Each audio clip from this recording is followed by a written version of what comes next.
Well, you're with the weekend edition of The Buck Stops Here. I'm Ankita Mukherjee, but our big focus tonight with 5,000 farmers from across the country to reach Jantar Mantar in Delhi tomorrow to protest against the government's controversial land ordinance that takes away a crucial farmers' consent clause and does away with social impact assessments of land acquisition.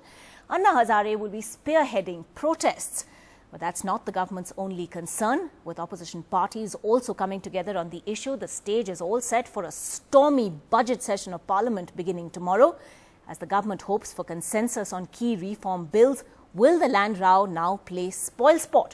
Will it have to choose between a pro-reform or pro-farmer tag?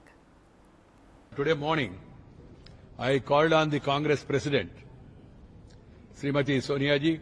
She expressed certain concerns about the land acquisition act. तो इस पर तो आमना सामना parliament के भीतर होगा, fight to finish लड़ाई होगी। Any bill or ordinance which is anti-people, I don't think the government should expect any support from the opposition.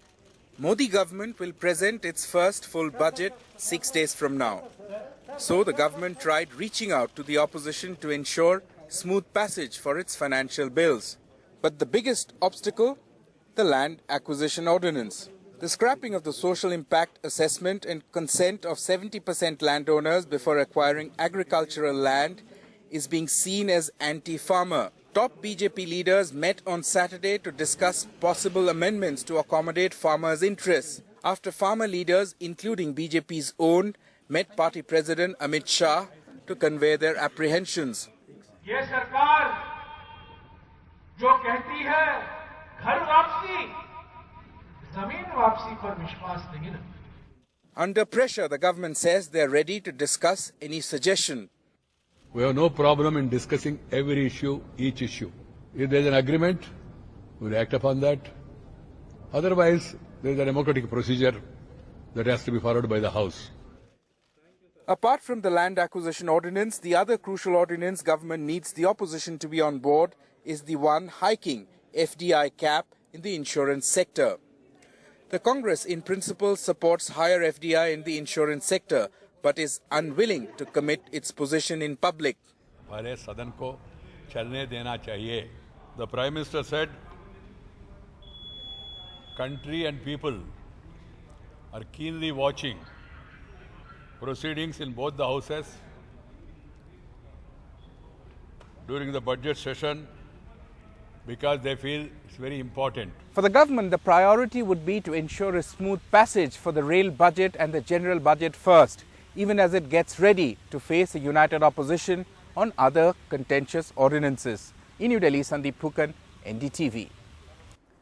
Well, joining us on our big discussion tonight, Gurcharan Das, author of India Grows at Night, also former CEO of Procter & Gamble. From the BJP, joining us tonight, Sambit Patra. From the Congress, Rajiv Gowda, Congress spokesperson and Rajya Sabha MP. Kavita Krishnan, Politburo member of the CPIML and Secretary of the All India Progressive Women's Association, joining us tonight, as is Devinder Sharma, food security expert as well as member of Team Anna.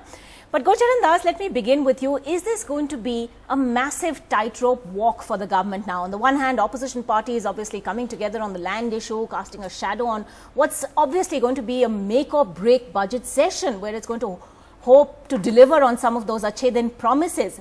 On the other hand, you have this land ordinance that seeks to ease rules and kickstart stalled projects worth billions, address some of those ease of doing business concerns. Is the government going to have to compromise on one or the other? You know, when we think about the land acquisition ordinance, or in fact even the coming budget, the central thing to remember is that the most important priority for our country is to create jobs. We need to create 1 million jobs a month. Farmers' children need jobs. The poor need jobs. What creates jobs is infrastructure, industry, construction, and for all these, you need land acquisition. And so the problem with the old land acquisition law was essentially the issue of red tape. And this ordinance is not tampering with the compensation to farmers. It is only trying to reduce the red tape. This was a warning given by N.C. Saxena, formerly of the NHC, who was very concerned that the social impact studies, etc., meant that 100 people had to sign off before it could be, and you could move ahead. And therefore, the Congress, the ministers, chief ministers of all the states rose up in anger against the land acquisition law. So therefore, I believe it's these farmer activists who are inciting the farmers, the poverty activists who are really the people who are anti-farmer. And we have also must remember that the land acquisition law, I mean, Modi got elected for creating jobs. And this is what the land acquisition ordinances are trying to help do. I'm going to take that right across to Kavita Krishnan straight away. This is Gurcharan Das saying that this is cutting through the red tape. There's no change in the compensation that's going to be given to farmers. You've called this the land grab ordinance. Why is it so controversial that it's uniting people across political and social platforms? See, first, I'd just like to comment on how, it's foolish to imagine that people get incited. I mean, people in Delhi who voted right now have not gotten incited by anyone, right? Now, it's funny because what Gurcharan Das is saying sounds like Edmund Burke trying to say that that poverty itself is what God ordained, and those who tell the poor that you can fight to demand a greater share, they are the real oppressor. He's actually echoing Burke completely. And I'd like to say here that basically what the land acquisition ordinance is doing, which I'm calling the land grab ordinance and the company Raj ordinance, is basically going back to the colonial 1894 Act and even worse. And it is jeopardizing food security of the country because it is allowing multi-crop land to be taken away. Secondly, the idea that this is providing jobs is nonsensical because you see the kinds of things which are being allowed, including real estate projects and so on, they're going to provide a tiny handful of jobs and take away. You're not counting the number of jobs, and all this is well documented, that the kind of survival and livelihood that people have on the land is being completely snatched away from them. Last and final point on this to Mr. Das is that why so scared of democracy? If really the farmers' sons want the jobs and want the thing, then why aren't you confident that they will listen to you? You believe they voted for you, right? So why are you so scared that right now, why do you imagine we can incite anyone? Fair point. But when we're talking about democracy, we've had the Prime Minister make an appeal saying the country is looking to the budget session of Parliament and has a lot of hopes and aspirations riding on it.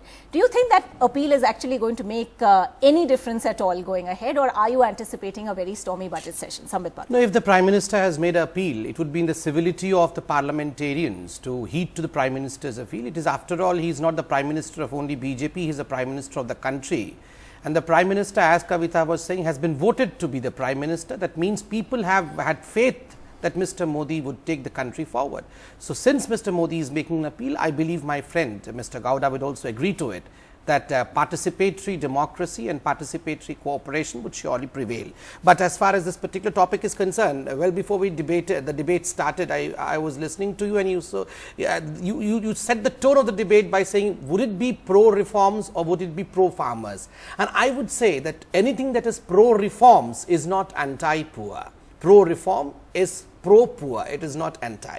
And secondly, what Mr. Gurucharan was rightly pointing out towards NC Saxena, just let me read out the 4 sentences that NC Saxena, who was an NAC member with the Congress, then said, quote, what Jairam Ramesh, the former rural development minister, did was a lot of committees and delays.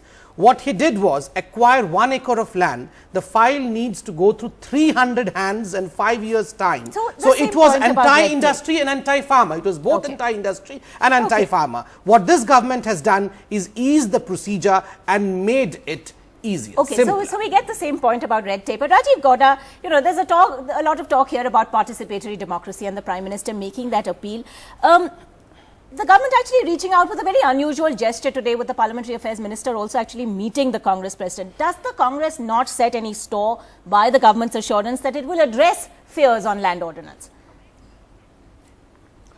The government's very good with gestures.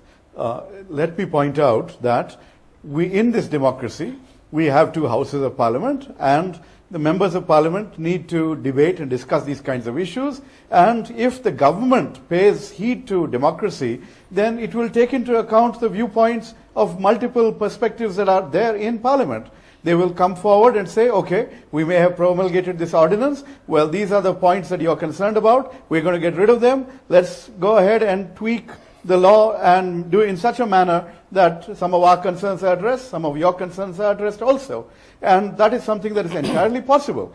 Now, is Mr. Modi and his government going to do that? Are we going to see a sellout to corporate interests? Are we going to see a sellout of farmers and their concerns about people who earn their livelihood without actually being landowners? Those are all concerns that we have.